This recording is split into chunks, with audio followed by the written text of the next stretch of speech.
My name is Haley Morton.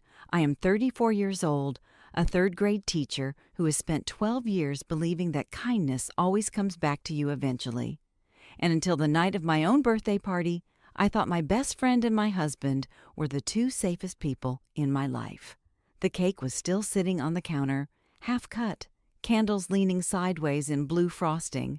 Guests were trickling out the front door. My sister was loading paper plates into a trash bag. My husband Ryan was in the backyard folding chairs with a neighbor, and I was standing in my own bedroom with my best friend's purse open in my hands because she had left her scarf and I wanted to tuck it inside before I forgot. The purse tipped. Lip gloss, a hair tie, a crumpled receipt, and a folded piece of notebook paper spilled onto my bedspread. I almost didn't open it, but something about the handwriting stopped me. I knew that handwriting. I had read grocery lists in it for 7 years. I unfolded it before I even decided to. Can't wait until we finally tell her the truth. A little longer, I promise. No name at the top, no name at the bottom. It didn't need one.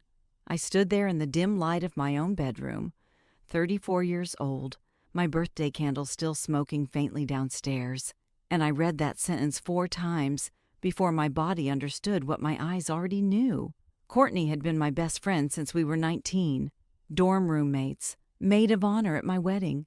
She held my hand in the hospital the year I lost a pregnancy at 11 weeks. She had eaten dinner at my table more times in the last 2 years than my own mother had. And somewhere in my hand was a note in my husband's handwriting, tucked into her purse like it belonged there. I heard footsteps on the stairs. Ryan's voice, asking if I'd seen the extra folding chairs. I folded the note back along its creases, slid it into my pocket, and put the scarf back on top like nothing had happened. Then I walked downstairs and smiled because I had spent my whole life being the woman who kept things pleasant. I didn't confront him that night. I told myself I needed to think clearly before I did anything I couldn't take back. The truth was simpler. I was scared. Once you say a thing out loud, you can't fold it back up.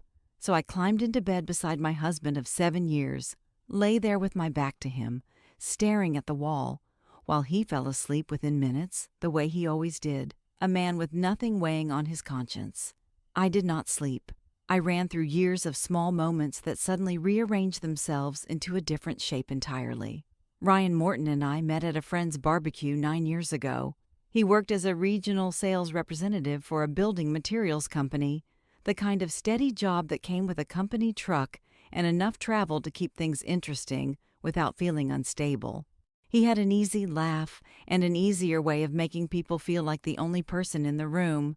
I married him within 2 years, and for a long time it felt like the safest decision I had ever made. We bought a modest 3-bedroom house on Larkspur Lane in the same small town where I taught school. I taught 3rd grade at Jefferson Elementary, the same school I had attended as a child. And most days I loved my job with a simplicity that made the rest of my life feel like a bonus I hadn't fully earned yet. Ryan liked to joke that between his sales route and my classroom, we knew everybody in 3 counties by name, and for a long time, that felt like a strength instead of a warning sign. It never once occurred to me that being so easily liked, so effortlessly trusted by an entire town might be exactly the kind of thing a man could use to hide something in plain sight. Courtney Blake had been part of that life since before Ryan existed in it. We met freshman year of college, assigned as roommates by an algorithm that got it exactly right. She was louder than me, the kind of woman who could walk into a room and have 3 new friends within 20 minutes. I was the one who remembered everyone's birthday and kept the group chat organized. We balanced each other, or so I told myself for 15 years. When I introduced her to Ryan, she liked him immediately. Though I never thought anything of it at the time, she had her own long-term boyfriend then, a contractor named Marcus Reyes, tall and steady, quietly devoted to her in a way that made me a little envious. They dated almost 4 years. He proposed on a trip to the coast when she was 28. She said yes. 6 months later, she called it off without much explanation, told everyone it just wasn't right. Marcus disappeared from our friend group not long after. I assumed it was simple heartbreak. Looking back now, I know exactly what year that was. It was the same year Ryan started traveling more for work.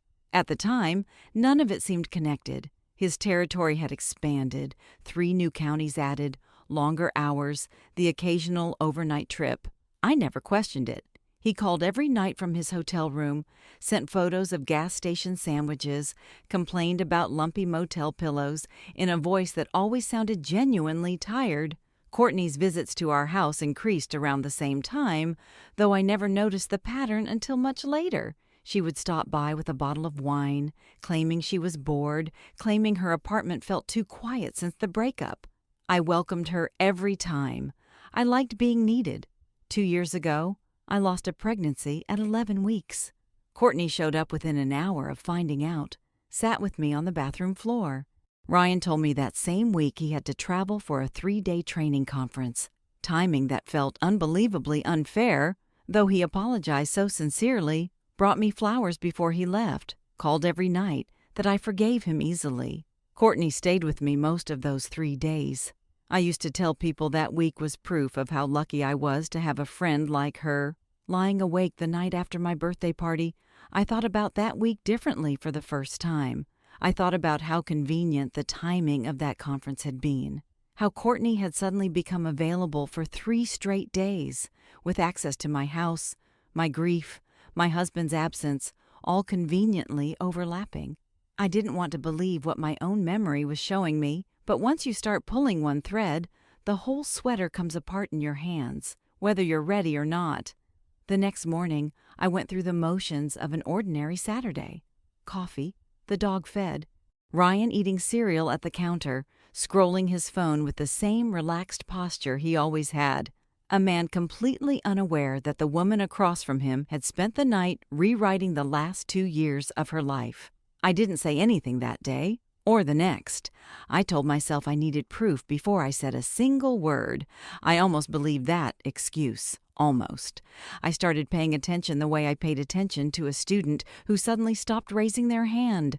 Small behavioral shifts that told a bigger story if you were willing to watch for them. Ryan had started keeping his phone face down on the counter, a habit I had never registered until I was actively looking for it.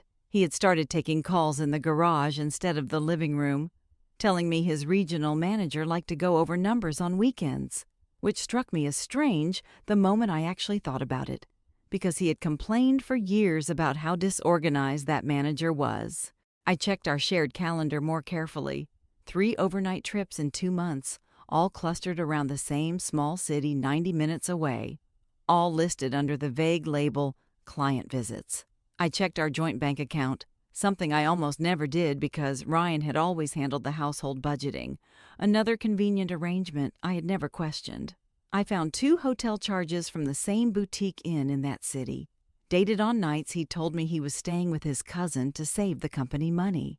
Small lie stacked on small lie, each one easy to miss individually, devastating once lined up together. I called Courtney that week, testing something I couldn't fully articulate.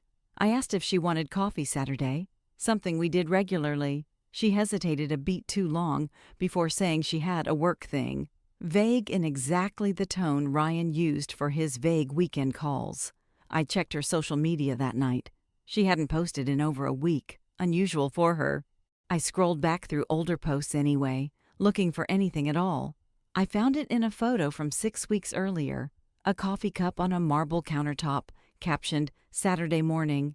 In the blurred background sat a coaster with a logo I recognized, because I had seen that exact coaster in a hotel charge on our joint statement 3 days after that photo was posted. The Aldridge Inn, 90 minutes away. The same place Ryan had supposedly been staying with his cousin. I sat at my kitchen table with my laptop open, my coffee going cold, and I felt something shift in my chest that wasn't quite anger yet. It was closer to grief, the strange, disorienting grief of realizing the people you trusted most had been quietly building a separate life while you were still decorating the one you thought you shared. I closed the laptop. I told myself I needed to understand exactly how deep it went before I decided what to do about any of it. That decision would take me somewhere I never expected, into an old laptop gathering dust in our closet, into a conversation with a man I hadn't spoken to in years, and eventually into a truth so complete it left no room for doubt, and no room for forgiveness either. The following Tuesday, Ryan left for another overnight trip, another vague client visit 90 minutes away. I kissed him goodbye at the door the same way I always did, and the moment his truck pulled out of the driveway, I went straight to the hallway closet where he kept an old laptop he claimed hadn't worked in over a year.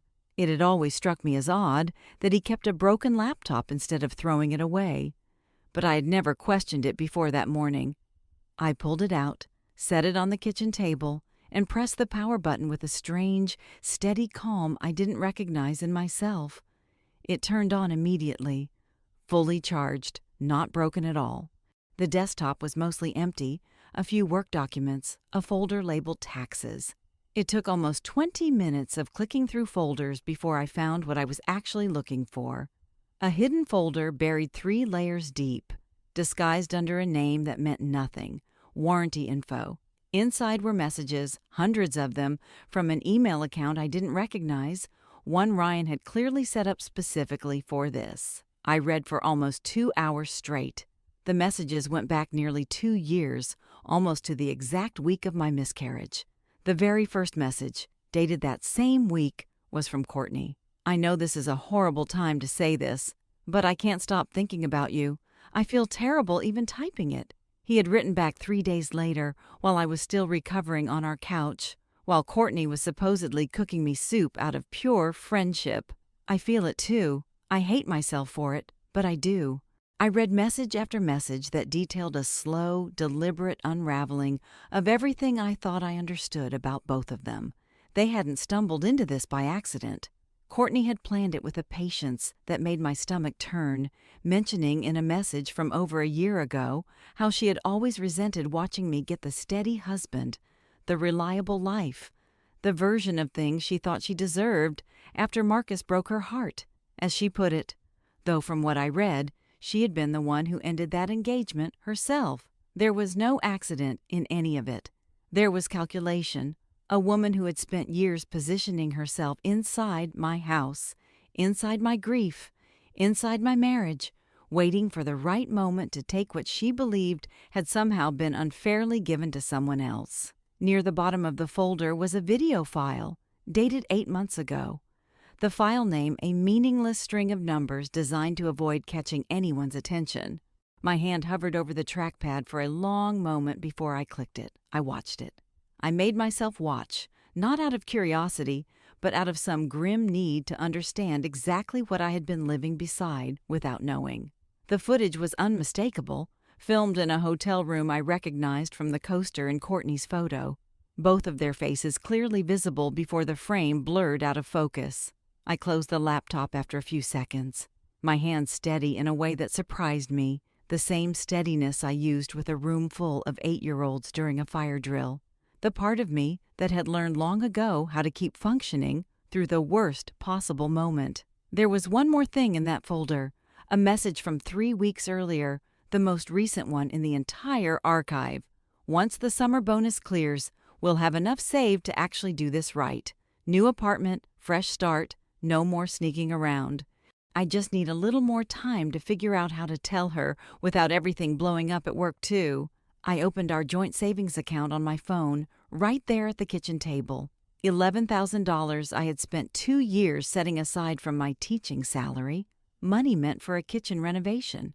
We had talked about since we bought the house, had been quietly drained down to just under $4,000 over the last 5 months. Moved in small increments that never would have caught my attention if I hadn't already been looking. They weren't just having an affair, they were preparing to leave together, funded partially by money I had earned teaching other people's children how to read. While I sat at home believing we were saving for a kitchen we would grow old cooking in together. I sat in that silent kitchen for a long time, and I made a decision that surprised even me. I was not going to scream. I was not going to cry in front of either of them. I was going to do exactly what I had learned to do in every difficult classroom moment of my career. Stay calm longer than anyone expected me to, and choose the exact right moment to make sure both of them understood precisely what they had done and precisely what it was going to cost them. I copied every message, every financial record, every piece of evidence onto a flash drive, and I began, quietly and methodically, to build the case that would end both of their comfortable lives at once. The next piece fell into place almost by accident, 3 days later, in the parking lot of Ryan's office building. I had driven over to drop off a folder of paperwork he'd forgotten, something I had done a dozen times before without a second thought. As I walked toward the entrance, a man coming out the side door nearly collided with me. It took a second before I placed him. Marcus Reyes, Courtney's ex-fiancé, 5 years older around the eyes than the last time I'd seen him, but unmistakably the same steady, quiet man who used to sit at my kitchen table. "Marcus," I said. "I didn't know you worked here. Regional operations manager," he said, gesturing back toward the building. "Started about 8 months ago. Didn't realize your husband was on my sales team until my second week. Small world." We stood in slightly awkward small talk for a minute, the kind of conversation two people have when neither wants to be the one who brings up the giant unspoken history sitting between them. He asked how I'd been. I said fine, the same word people always reach for when fine is doing a lot of quiet, exhausted work. Then, almost without meaning to, I asked if he still talked to Courtney. Something shifted in his expression. "Not really," he said. "Not since she called off the engagement."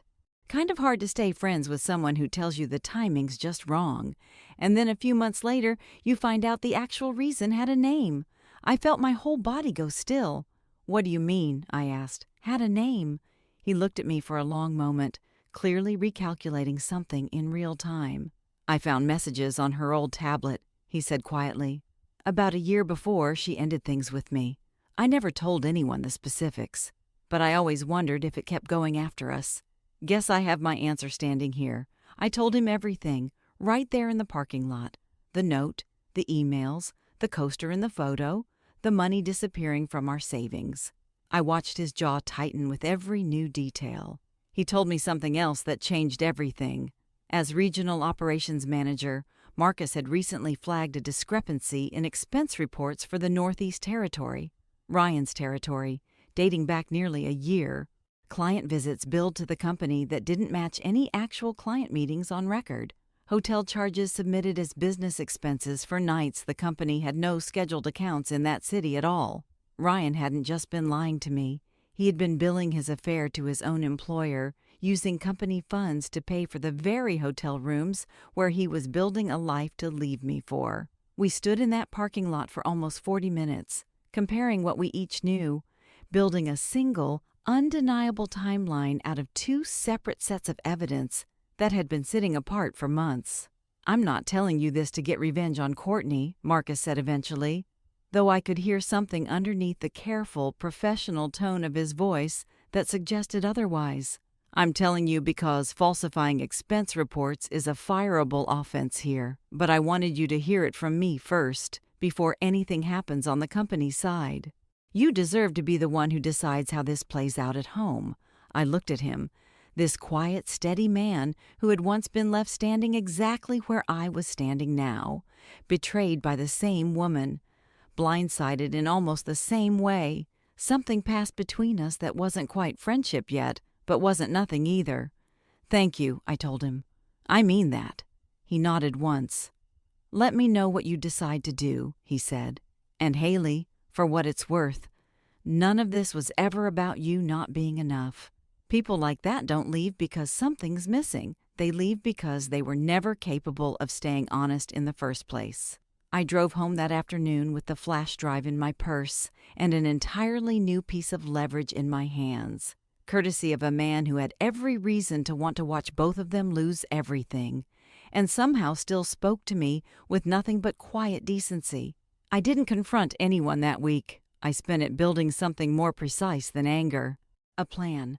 I printed the messages. I organized the bank statements by date, highlighting every withdrawal that matched a hotel charge or an email timestamp. I saved copies of everything to 3 separate places, because I had learned enough in the last 2 weeks to know that people who lie for 2 years don't hesitate to destroy evidence the moment they sense they've been caught. Then I did something that surprised even me. I invited them both to dinner. I told Ryan I wanted to do something nice, just the three of us, to thank Courtney properly for everything she'd done over the years, especially after the miscarriage. I watched the smallest flicker of unease cross his features before he covered it with an easy smile and said that sounded great. I called Courtney separately, told her I'd been feeling nostalgic and wanted one of our old dinners, just like college, except with Ryan there too, since he practically felt like family.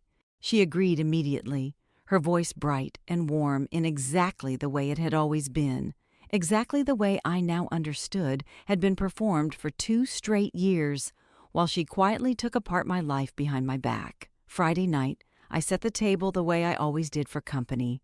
Cloth napkins, the good plates, candles down the center. I cooked Ryan's favorite dish, chicken piccata, and I felt almost nothing while I did it. A strange, hollow calm that carried me through chopping and searing and plating, like I was preparing a lesson plan instead of the end of my marriage. They arrived within 10 minutes of each other. Ryan first, kissing my cheek, asking what smelled so good. Courtney next, a bottle of wine in hand, hugging me tightly at the door the exact way she always had, telling me she couldn't wait to catch up. We sat down at 7. I poured the wine myself. I let them talk for the first 15 minutes, watching them navigate the table with a practiced ease that made my chest ache. 2 people who had clearly rehearsed being in the same room together as nothing more than old friends, doing it so smoothly I almost admired the performance.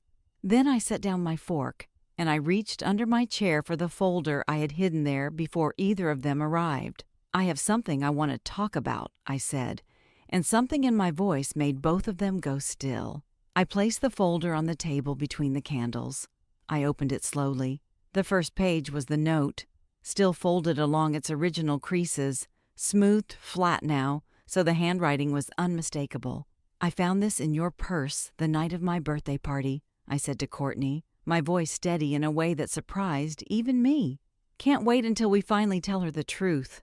I've had 3 weeks to figure out exactly what that meant." Courtney's face went white.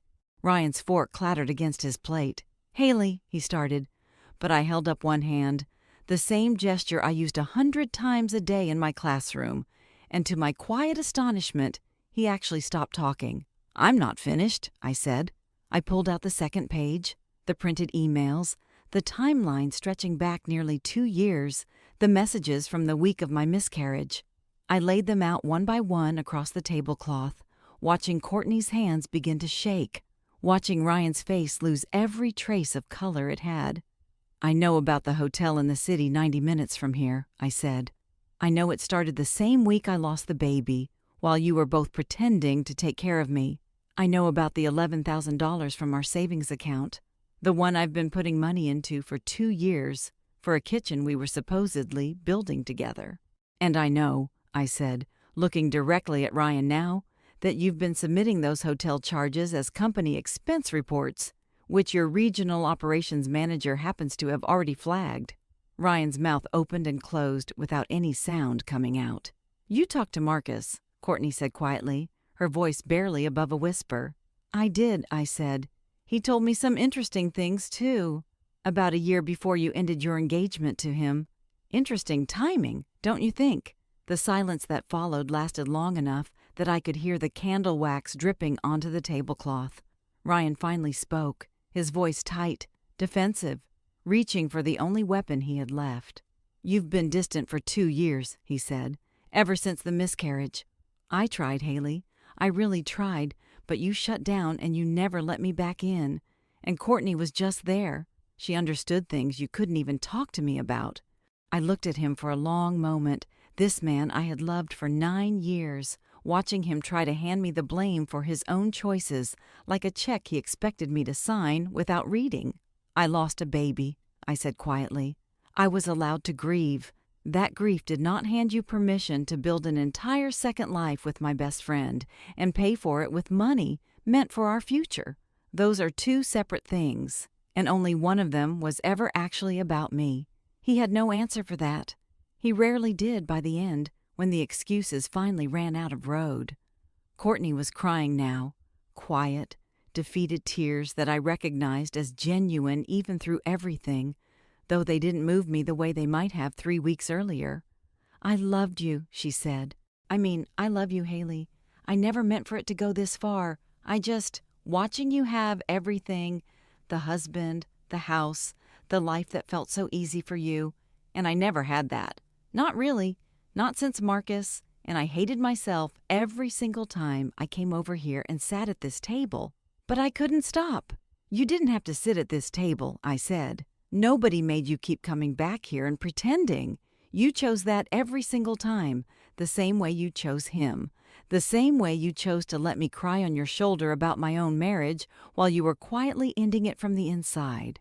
Nobody moved for a long moment. Ryan stared at the tablecloth like it might rearrange itself into something less final. Courtney kept wiping at her face with the back of her hand, smudging her mascara into 2 dark half-moons, and some small, tired part of me almost felt sorry for her, the same reflex I'd spent 15 years trained into, before I remembered exactly what that reflex had cost me. I closed the folder. I looked at both of them, sitting across from me at a table I had set with my own hands for people I had trusted with my entire life, and I said the only thing left to say. "I want you both out of my house tonight. Ryan, you can come back tomorrow for your things when I'm not here. I've already arranged somewhere to stay. Courtney, don't call me. Don't text me. If either of you contacts me again outside of what's legally necessary, I'll make sure Marcus's documentation and everything in this folder ends up wherever it needs to go to make both of your lives significantly harder than they already are about to be." Neither of them said another word. Ryan reached for his keys with hands that weren't quite steady. Courtney gathered her purse, the same purse I had reached into 3 weeks earlier, looking for nothing more than a lost scarf, and walked out without looking back. I sat alone at that table for a long time after the front door closed, the candles still burning, 2 full plates of chicken piccata going cold in front of empty chairs. I didn't cry right away. I just sat there in the quiet, feeling something enormous and unfamiliar settle over me. Not quite relief yet, but the first honest breath I had taken in 3 weeks. Monday morning, Marcus called to tell me the company had launched a formal review of Ryan's expense reports, following the flagged discrepancies. By Wednesday, Ryan had been placed on unpaid leave pending investigation. By the following Monday, he had been terminated for falsifying company records, a fact that spread through our small town faster even than the news of our separation itself. I filed for divorce 12 days after that dinner. I didn't need much of a legal fight. The bank records made it simple to prove that the drained savings account had been funded almost entirely from my teaching salary over 2 years. And Ryan, freshly unemployed and facing a mountain of documentation he couldn't argue against, signed the settlement without much resistance. I recovered what remained of the savings, kept the house, and asked for nothing more than what was already undeniably mine. Our town is small enough that news like this doesn't stay contained for long. By the time the divorce was finalized, most of the parents at my school already knew some version of the story, though I never told a single one of them myself.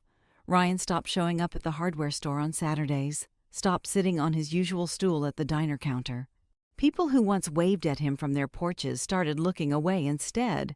The particular quiet judgment small towns are so good at delivering without ever raising their voice. Courtney tried calling twice in the weeks that followed. I didn't answer either time.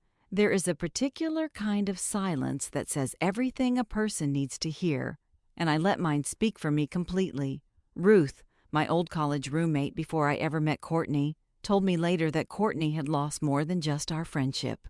Word travels fast among the women we'd both known since our 20s, and one by one, the people who had once considered her a close friend quietly drifted away, uneasy about a woman who had spent 2 years lying to someone she called her sister. She eventually left town altogether, took a job 2 states over, the kind of quiet, unremarkable exit people make when staying would mean facing everyone who finally knew the truth.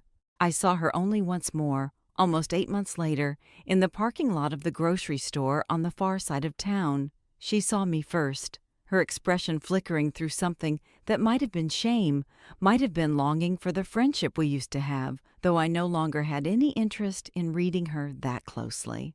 I gave her a single polite nod, The kind you give someone from a life you've already closed the door on, and continued loading groceries into my car like nothing unusual had happened at all, because for me, by then, nothing had.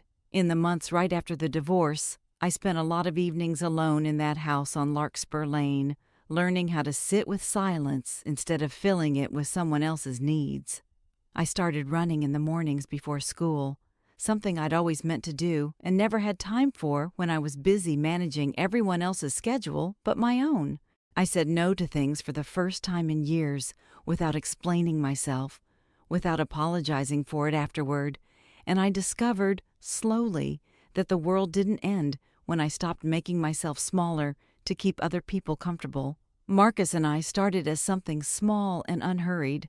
Coffee after a long week, a walk around the lake near my school on a Saturday afternoon, when neither of us had anywhere else to be. Neither of us rushed it.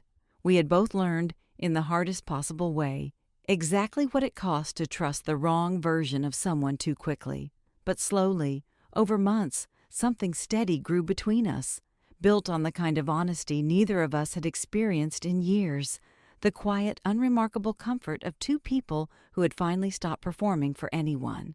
One evening in early spring, almost a year after that dinner with the folder and the candles, I stood in my own kitchen, the same kitchen where I had once laid out 2 years of lies across a tablecloth, and I felt Marcus's hand rest lightly against the small of my back while I finished cooking. It wasn't dramatic. It was simply mine, quiet and steady and entirely honest, the exact opposite of everything the last 2 years had taught me to expect from the people closest to me. I think about that folded note sometimes, the one I found by accident reaching for a lost scarf. I used to believe it was the worst thing that ever happened to me. I don't believe that anymore. It was the moment I finally stopped performing peace for people who had already decided I didn't deserve the truth. It was the moment I learned that dignity isn't loud. It doesn't need to scream or shatter dishes or make a scene in front of witnesses. Sometimes dignity is simply closing a folder, standing up from your own table, and choosing, calmly and completely, to walk toward a life where nobody ever has to lie to keep you comfortable again. I am 35 now. I still teach 3rd grade at the same school I attended as a child. My classroom still has the same reading corner, the same particular light coming through the east windows in the morning. But I walk into it every day now as a woman who finally understands something it took 34 years and one folded note to learn completely. The people who truly belong in your life will never need you to stay quiet to keep them close. Thank you so much for watching. Drop a comment below, hit that subscribe button, and I'll see you in the next one.